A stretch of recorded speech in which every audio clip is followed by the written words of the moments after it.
नमस्कार दर्शक बंधु मुई आपण मानकर मिठू और आज पूरा पूरा दुखर गोटे विषय आमरटा जेनटा कि मोटुकेल राति ने माछ खाई कर पूरा सका ओल्जे हितला कोटा और माछ कोटा ओल्जे हितला तापरे केंदा करूँ बोली राति सरता पूरा दुख ने थिलु केंदा आकाड़ी भी नहीं होता है से केते रोटी भी खोए देखलूँ ताके केते भात बरा सुखा सुखा भी खोए देखलूँ बाकी नहीं हला लास्ट के हमें काना करूँ बोलूँ सकाल पहला यदि झील हाय कर दे माँ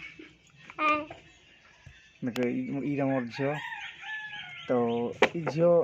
संग गलूँ तापर केदार आज्ञा पाके गलूँ केदार आज्ञा पाके से आज्ञा लास्ट के देखले असल जगार से ओल्जी जाइए नहीं काढ़ी ही आउ इन्फेक्शन भी हो ना रेड रेड ही गला ना हो जाऊे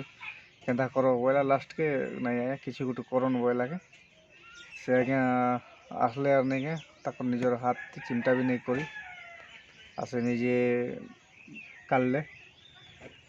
तापर काल काल से कंटा तो हम नहीं देखी पारी से हाथे से गाड़ा मैंने लगेले कले आ झील को पचरल भल लगुचे के कंटा गला के बोले तो हई बोलुचे मो कथा ठगसी सत कहला के मिच कौचे जे बय सत कौचे के मिच कौचे मु तो नहीं जानी पारो सत कौचे के तोर गला बोली करे हई हैं हई बापा अपन पी कर देखा तू गिल देख कंटा लगुचे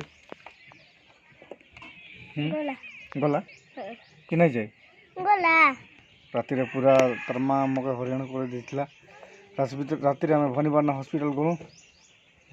भनीबारना हॉस्पिटल गला भितरे हमके हॉस्पिटलटा पूरा डॉक्टर नहीं थे ना राति ने से कहले जे नहीं आरो से गले ना घर के पलैचन बोली कर कहले आरो घर के गले ना सकाले आसो बोले सकाले आसे हंती कहला के हम शुइला भितर तारा बेसी दुख लगा रमला राति सरता चेतु थिलु आमे केनता हला टुगल केनता हला मोर झियो बोली करी तापर संगे संग में केदा हम गला पर एबे ठीक भल लागुचे बोली कहूची होते गला तोरे हई वेरी गुड।